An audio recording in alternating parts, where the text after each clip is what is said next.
도플러 효과와 전자기파의 동수시인 2점 테스트 1번 문제입니다. 1번 문제는 음파 측정기를 이용해 가지고 가는 음파 측정기에 가까워지는 박지를 나는 정지에 있는 박지 그리고 다는 음파 측정기로부터 멀어지는 박지를 측정을 하였네요. 박지 간에는 음파의 진동수는 일정하다 그랬죠. 자, 측정되는 진동수 F'이라고 하면 F'은 V 마이너스 플러스 VS 분의 V로 쓸 수가 있죠. 자, 그래서 마이너스는 가까워질 때이고 플러스는 멀어질 때를 나타내죠. 그래서 가까워지면 마이너스니까 원래보다 커지고 멀어지면 플러스가 되니까 원래 진동수보다 진동수가 작아지겠네요. 그래서 정답은 F1이 F2보다 크고 F2는 F3보다 크니까 정답은 1번이 되겠습니다. 2번 문제입니다. 2번 문제는 A가 정지에 있는데 구급차가 20m/s로 다가오고 있고 그 다음에 지나쳐서 20m/s로 멀어지고 있습니다. 이때 A가 듣는 진동수를 F1, F2로 할 때 F2분의 F1을 구하는 거네요. 그래서 2번에 대해서 보면 A가 듣는 진동수를 F'이라 그러면 V 마이너스 플러스 VS 분의 VF라고 쓸 수 있고 마이너스는 가까워질 때고 플러스는 멀어질 때죠.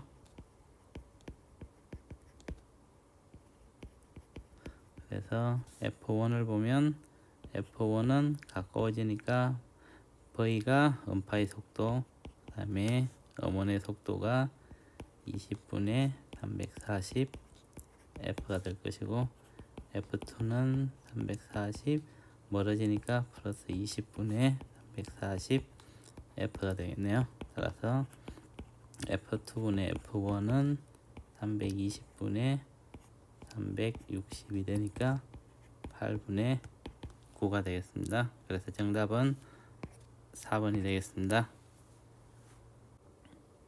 3번 문제입니다. 자, 3번 문제를 보면 자, 음파의 속력은 10V라 그랬는데 얘는 람다1 F1이고 얘는 람다2 F2가 되는데 10V는 음파의 속력은 똑같기 때문에 람다2분의 람다1은 F1분의 F2를 구하면 되겠습니다. 그래서 F1을 구해보면 멀어지고 있죠. 그래서 10V 플러스 V분의 10V F가 될 것이고 F2는 가까워지고 있으니까 10V 마이너스 V분의 10V F가 되니까 F1은 11분의 10 F가 되고 F2는 9분의 10 F가 되네요.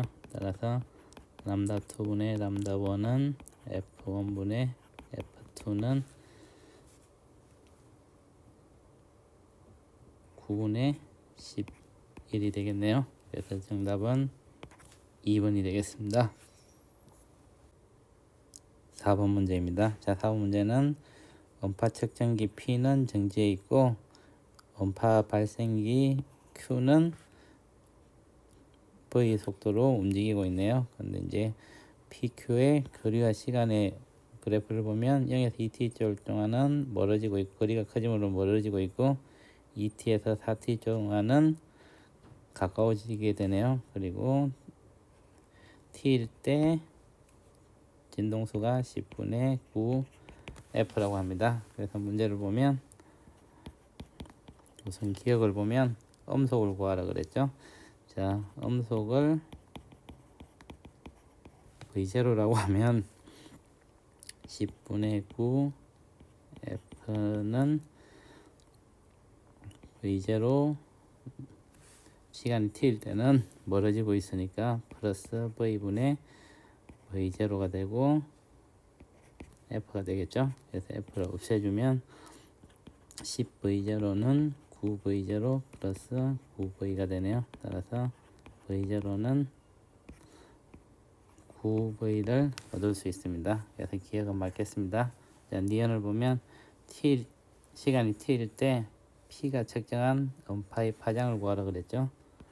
그래서 속도는 진동속 곱하기 파장이 되니까 t가 시간이 t일 때는 속도가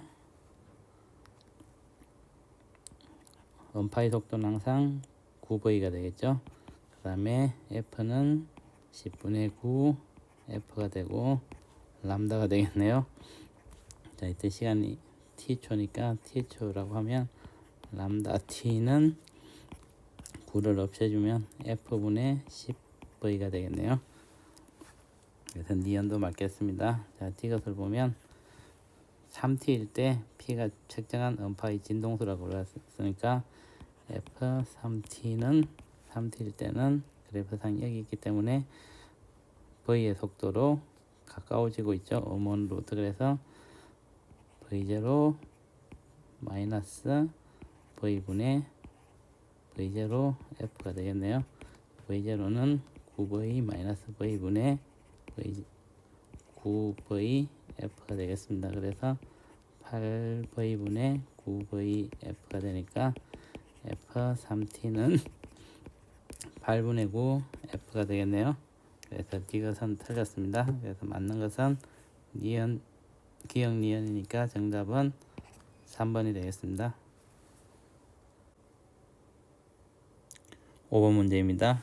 자, 음원 A는 진동수가 F0인 음파를 발생시키고 있고 음파 측정기 PQ 사이를 움직이는데 P로부터는 V 속도로 멀어지고 Q한테는 V 속도로 가까워지고 있네요. 그리고 P에서 측정한 음파의 파장이 람다 P는 F분의 6V로 주어졌네요. 자, 그러면 속도는 음파의 속도를 V0라고 두면 V0는 FP 곱하기 람다 P가 되겠죠.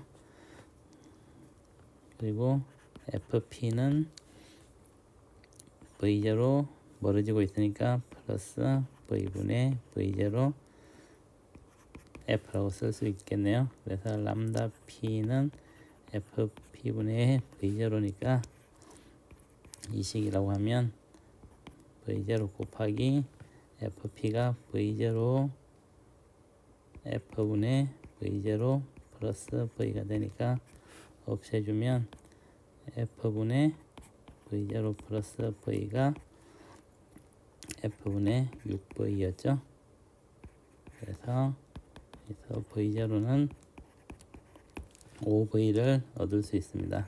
자, V0가 5V이기 때문에 FP는 쉽게 구할 수 있겠네요. FP는 5V 마이너스 플러스 V분의 5V F니까 6분의 5 F가 되겠네요. 그 다음에 FQ는 5V 마이너스 V분의 5V F니까 4분의 5 F가 되는 걸 알 수 있습니다. 그래서 우리가 구하려고 하는 것은 일단은 람다 Q를 구하라고 했죠. 람다 Q는 FQ분의 V0로 쓰면 되겠죠. V0는 5V였고 FQ는 4분의 5 F였네요. 그러면 F분의 4V 람다 Q는 F분의 4V가 되겠습니다. 그래서 맞는 것은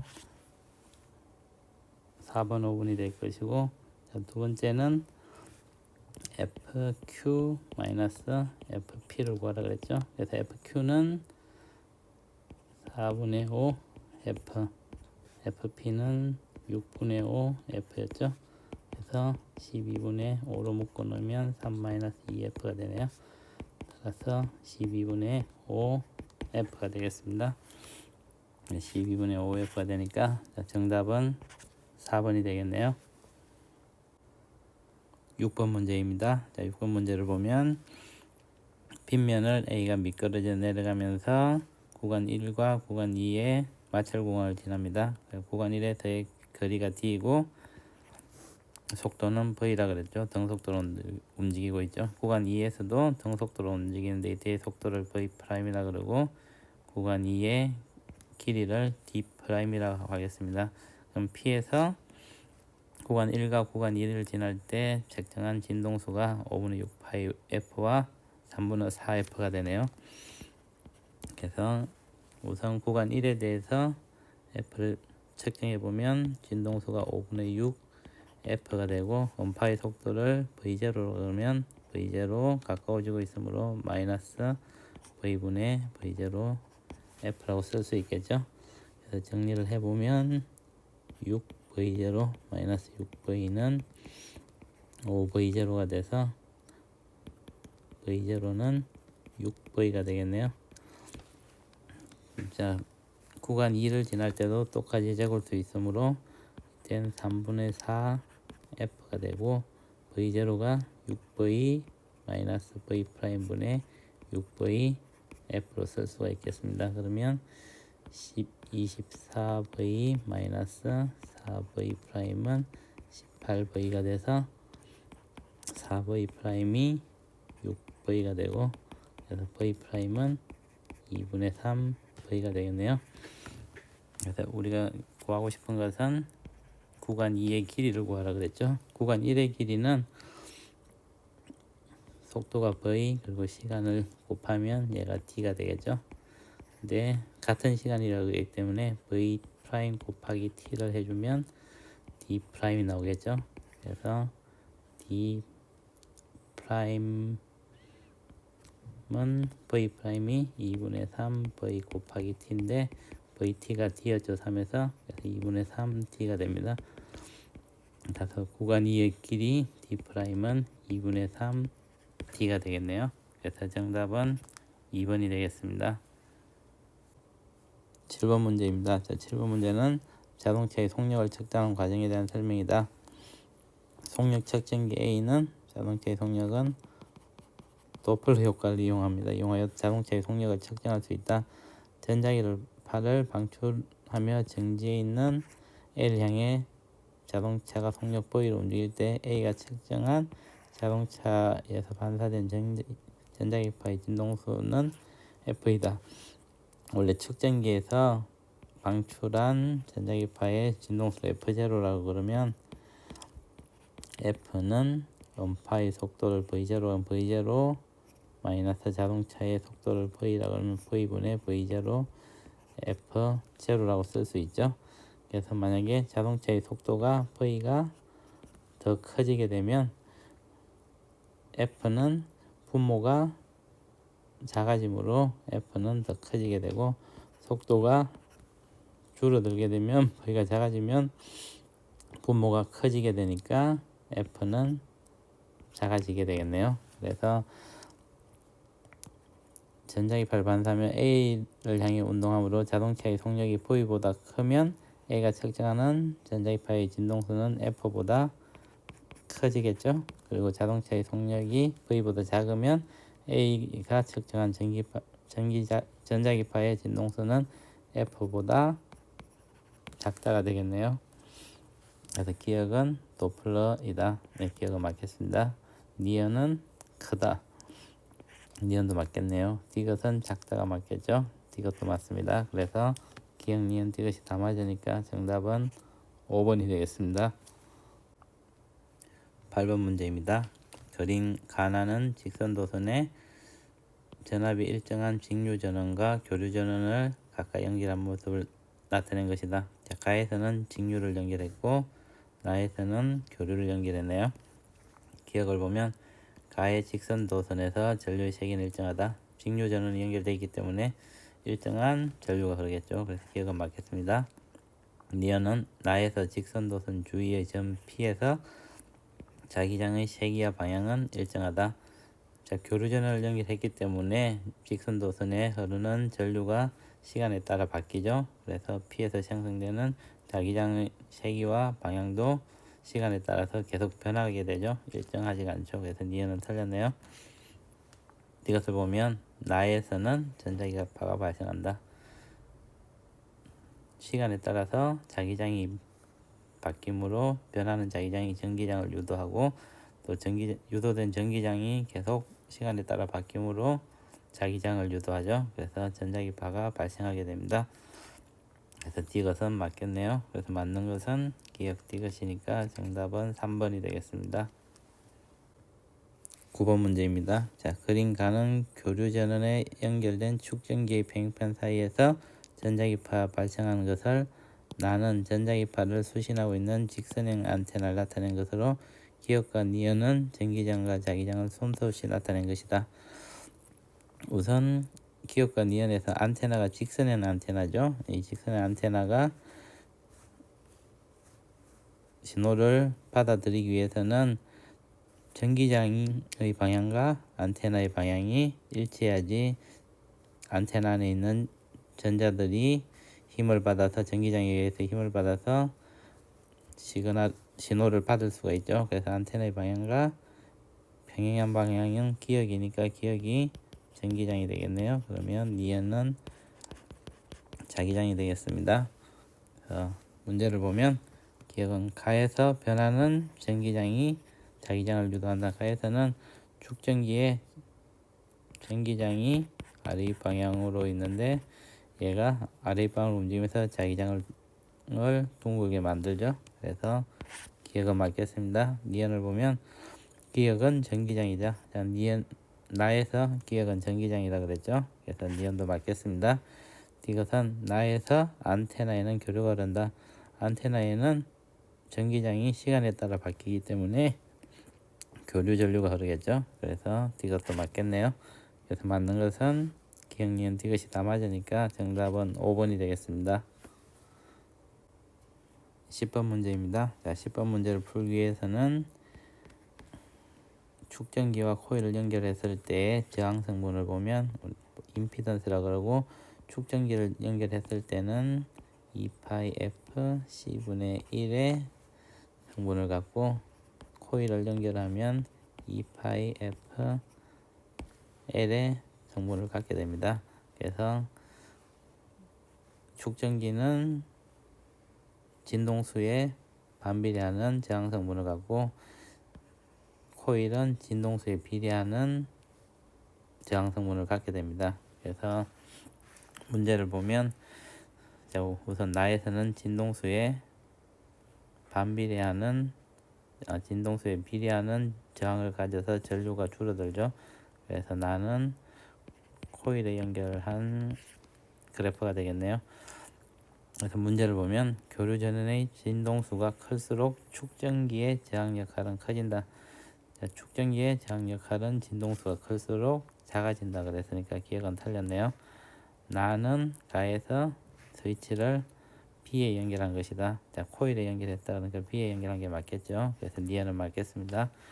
이것을 보면 S를 A에 연결하면 저항 양단에 걸리는 전압의 최대값은 자, 축전기에 연결했을 때 교류 전원의 진동수가 커지면 축전기의 저항 성분이 작아지니까 이 저항에 더 많은 전압이 걸리겠죠. 그래서 이것은 틀렸네요. 그래서 맞는 것은 니은이니까 정답은 2번이 되겠습니다. 11번 문제입니다. 자, 11번 문제는 진동수가 각각 F1, F2인 전자기파가 안테나에 도달하는 모습을 나타내는 것이다. 가변 축전기의 전기 용량이 각각 C와 EC일 때 수신 회로에서 진동수가 각각 F1, F2인 전자기파를 수신할 때 최대 전류가 된다. 최대 전류가 된다는 말은 저항 성분이 최소가 된다는 말이겠죠. 그래서 F1일 때는 2파이 루트 LC분의 1이 될 거고 F2는 2파이 루트 EC니까 2LC분의 1이 되겠죠. 그래서 문제를 보면 축전기의 전기 용량이 C일 때 수신 회로의 공명 진동 주파수는 F1이다. 기억은 맞겠습니다. 자, 니은을 보면 F1과 F2를 비교했는데 F1과 F2를 비교해 보면 F1이 루트 2 F2가 되니까 F1이 F2보다는 크겠네요. 그래서 니온도 맞겠습니다. 자, 이것을 보면 코일의 저항 역할은 ZL이라고 하면 2파이 FL로 나타낼 수가 있죠. 코일의 저항 성분은 그러면 F에 비례하니까 F1이 F2보다 크므로 코일의 저항 역할은 진동수가 F1일 때가 F2일 때보다 크게 되겠습니다. 그래서 이것도 맞겠네요. 그래서 기억, 니은, 이것이 다 맞으니까 정답은 5번이 되겠습니다. 12번 문제입니다. 자, 12번 문제를 풀기 위해서는 코일에 의한 저항값을 ZL이라 그러면 2파이 FL로 나타낼 수 있죠. 그래서 주파수에 따라서 저항이 커지게 되죠. 축전기에 의한 저항 성분을 ZC라 그러면 2파이 FC분의 1이죠. 그래서 주파수가 커질수록 저항 성분은 줄어들게 되죠. 그래서 문제를 보면 교류 전원의 진동수가 F일 때 R1과 R2에 흐르는 전류의 최대값이 같은데 EF가 됐을 때 R1에 흐르는 전류가 R2에 흐르는 전류보다 크기 때문에 R1 쪽에 저항이 더 작아지죠. 주파수가 커졌을 때 저항이 작아지므로 P가 축전기가 되겠죠. 그러면 Q는 코일이 되겠네요. 그래서 문제를 보면 자, 기억은 P는 축전기이다. 네, 기억은 맞겠습니다. 니은을 보면 Q는 진동수가 클수록 전류를 잘 흐르지 못하게 하는 특성이 있다. 자, Q가 코일이기 때문에 진동수가 클수록 저항이 커져서 전류가 잘 흐르지 못하죠. 그래서 니은도 맞겠습니다. 이것을 보면 교류 전원의 진동수가 0.5F일 때 R1에 흐르는 전류의 최대값은 R2에 흐르는 전류의 최대값보다 크다. 자, 교류 전류의 진동수가 0.5F가 되면 축전기 쪽에 저항이 코일 쪽의 저항보다 더 커지니까 코일 쪽으로 더 많은 전류값이 흐르죠. 그래서 R2 쪽으로 흐르는 전류가 더 크게 되니까 이것은 틀렸습니다. 그래서 맞는 것은 기억 니은이니까 정답은 3번이 되겠습니다.